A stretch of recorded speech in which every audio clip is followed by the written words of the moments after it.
شرارت کی سزا۔ ایک مرتبہ کا ذکر ہے کہ جنگل میں ایک بھالو رہتا تھا۔ وہ بہت سیدھا سادہ تھا، ہر ایک پر فوراً ہی اعتبار کر لیتا۔ اسی جنگل میں ایک بہت ہی چالاک لومڑی بھی رہتی تھی۔ ایک مرتبہ بھالو میاں اور لومڑی کا آمنا سامنا ہو گیا۔ بھالو کو دیکھتے ہی لومڑی کو شرارت سوچی۔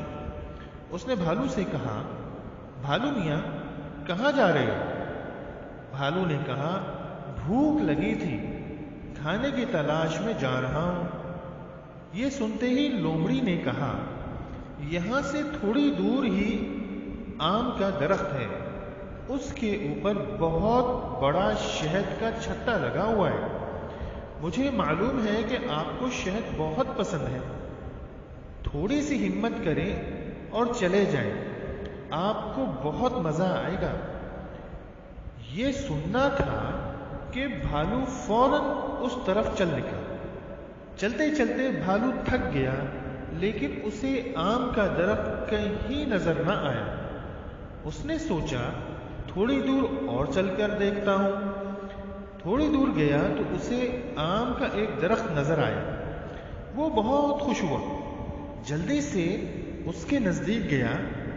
ابھی اس نے ہاتھ نہیں بڑھایا تھا کہ غور کرنے سے پتہ چلا کہ وہاں تو شہد کی بجائے بھیڑوں کا چھتا تھا۔ اب بھالو کی سمجھ میں آ گیا کہ لومڑی نے اسے بے وقوف بنایا ہے۔ بھالو کو بہت زیادہ رونا آ گیا۔ اسی درخت پر ایک الو رہتا تھا۔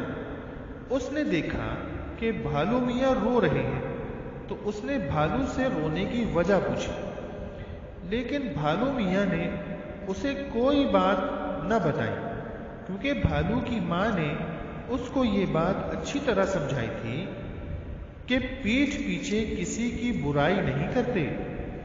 بھالو نے الو سے کہا، مجھے بھوک لگی ہے، اس لیے رو رہا ہوں۔ الو کے پاس تھوڑا سا کھانا رکھا تھا، اس نے وہ کھانا بھالو کو دے دیا۔ بھالو نے کھانا کھانے کے بعد الو کا شکریہ ادا کیا اور واپس اپنے گھر کی طرف چل پڑا۔ راستے میں ہی اسے لومڑی مل گئی۔ بھالو نے اس سے کوئی شکایت نہیں کی۔ لومڑی نے خود ہی پوچھا، بھالو میاں شہد کھا کر مزہ آیا؟ بھالو نے کوئی جواب نہ دیا، نہ ہی ایسا ظاہر ہونے دیا کہ اسے لومڑی کی شرارت معلوم ہو چکی ہے۔ وہ چپ چاپ چلا گیا۔ یہ دیکھ کر لومڑی کے دل میں آیا کہ شاید میں نے سمجھنے میں غلطی کی ہے، وہاں شہد ہی تھا، تب ہی تو بھالو کو کچھ نہیں ہوا، اور زیادہ تر شہد تو بھالو نے کھایا ہوگا۔ یہ سوچ کر لومڑی اسی آم کے پیڑ کی طرف چلنے لگی۔ تھوڑی ہی دیر میں وہ پیڑ نظر آنے لگا۔ لومڑی نے آؤ دیکھا نہ تاؤ فوراً ہی درخت پر چڑھ گئی اور چھتے پر ٹوٹ پڑی، لیکن وہاں تو سینکڑوں کی تعداد میں بھیڑ تھیں جو اس کے جسم پر چپک گئی اور زور زور سے کاٹنے لگی۔ بڑی مشکل سے لومڑی نے ان سے جان چھڑائی۔ دوسرے دن لومڑی دھوپ میں سوئی پڑی تھی، اس کا جسم جگہ جگہ سے سوج گیا تھا۔ بھالو میاں بھی وہاں آ پہنچے۔ لومڑی نے بھالو سے کہا، میں آپ سے اس شرارت کی معافی مانگتی ہوں، اس شرارت کا بدلہ مجھے مل گیا ہے۔ سچ ہے کہ کسی کے ساتھ مذاق میں بھی زیادتی نہیں کرنی چاہیے۔ بھالو نے اسے معاف کر دیا اور دونوں پھر سے اچھے دوست بن گئے۔ تو اس کہانی سے ہمیں کیا فائدہ ہوا؟